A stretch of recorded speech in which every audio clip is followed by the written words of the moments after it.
Welcome back to the Loom. We turn powerful books into simple stories you will actually remember. If you are new here, subscribe for a new story every day. Today, we go to a cold mountain dairy. It is a place where a man wanted to protect his pasture so badly that he played a trick on a liar and ended up losing his own family. Thomas scraped a thick layer of gray mold off a wheel of winter cheese. He used a small, bone-handled knife. Every morning, he tucked a dry sprig of mountain mint behind his left ear to block the smell of sour whey. In this high alpine cabin, the fog was thick. Vats of milk simmered over low wood fires, filling the damp room with steam. Thomas had spent 40 years learning that the mountain does not forgive mistakes, and neither do the people who come up from the valleys. He knew that a trusting man is easily broken. He learned this from his brother, Arthur. Arthur was a soft man. He kept sugar cubes in his pocket for the village horses and never locked his cabin door. When a clean-shaven land developer arrived from the city with a flask of sweet brandy, Arthur signed a paper on a simple handshake. By winter, the banks owned the pasture.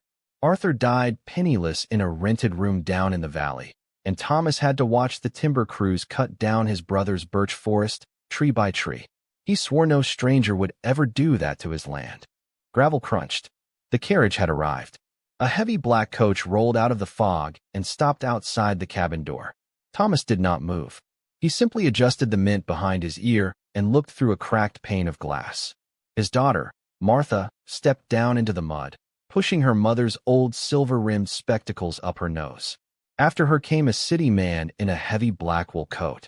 This was Mr. Harrison, a corporate buyer who carried a dark leather folder under his arm. Martha pushed the door open, her wet wool shawl dripping onto the floorboards. She looked tired. "The grain merchant in town is refusing our credit, Father," she said. "He wants 60 crowns for the summer rye, cash in hand, or we get no winter feed." She paced the room, her boots clicking on the dry pine. "Mr. Harrison has the money. He wants to buy the pasture and the dairy. We can pay the merchant, leave this cold mountain, and buy a house in the valley where the lamp oil doesn't freeze in winter. Please." Thomas slammed his knife into the wooden table. He pointed a finger at Harrison, who stood calmly by the iron stove, twirling a silver snake ring on his finger. "Get out of my dairy," Thomas said. "I know you're kind. You wear clean clothes, but you live on the blood of people who work." Harrison did not blink. His face remained smooth and polite. "I only wish to manage the shipping, sir," he said. Thomas spat into the ash box. "You lie." The argument lasted for hours. The oil lamps began to flicker. Martha argued until her voice grew hoarse, calling her father's pride a prison that would kill them both. Harrison sat in the corner, silent, his polite smile fixed on his face. But Thomas noticed something. Every time the shouting grew loud, Harrison's knuckles turned white on his leather folder. He was holding his papers too tight. The more Thomas fought, the more Harrison locked his jaw. Later that night, Thomas stood in the dark pasture. Yellow lanterns from the carriage glowed through the fog, and he could see his daughter's empty chair through the window. He realized his mistake. If he kept fighting openly, Harrison would pack up his papers and leave, and Martha would run away to the valley in anger. He had to make the buyer feel safe. He had to make him think he had already won. The next morning, Thomas walked into the kitchen with his boots unlaced and his shoulders slouched. He looked small. He gave Harrison a weak, tired smile. "The mountain is too cold for an old man," he said. He went down to the cellar and brought up a dusty green bottle of blackberry wine, popping the cork and pouring 3 heavy glasses. Martha watched him, a sudden, bright hope in her eyes. Harrison relaxed. He set his leather folder flat on the table and reached for his glass, taking a slow sip. He was waiting. Thomas stared at the floor and let his voice shake. "The truth is," he said, gesturing toward Martha, "my daughter is useless in a dairy. She ruins the curd. Last month, she forgot the fires and let 2 entire vats of milk go sour. She is clumsy, Mr. Harrison. If I leave this place to her, the weeds will take it in 2 years." Martha froze. She took off her glasses, folded them carefully, and set them on a wooden shelf. She did not cry, but she walked to the far corner of the cabin and turned her back to the room. Thomas kept his eyes on the table. He leaned closer to Harrison, lowering his voice to a whisper. He told a story about heavy debts to dangerous men in the low towns, men who would burn the cabin down if they did not get their money. Just by the pasture, Thomas whispered.